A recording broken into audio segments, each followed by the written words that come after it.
کثیر بن شنظیر نے بیان کیا، ان سے عطا بن ابی رباح نے، ان سے جابر رضی اللہ عنہ نے کہ رسول اللہ صلی اللہ علیہ وسلم نے مجھے اپنی ایک ضرورت کے لیے غزوہ بنی مطلق میں بھیجا۔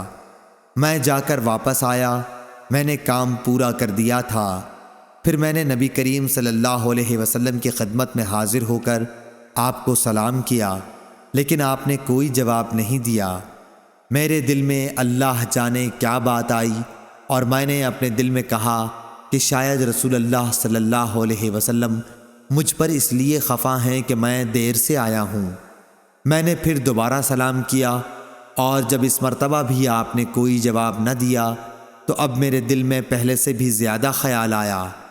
پھر میں نے تیسری مرتبہ سلام کیا، اور اب آپ صلی اللہ علیہ وسلم نے جواب دیا اور فرمایا کہ پہلے جو 2 بار میں نے جواب نہ دیا تو اس وجہ سے تھا کہ میں نماز پڑھ رہا تھا، اور آپ صلی اللہ علیہ وسلم اس وقت اپنی اونٹنی پر تھے اور اس کا رخ قبلے کی طرف نہ تھا بلکہ دوسری طرف تھا۔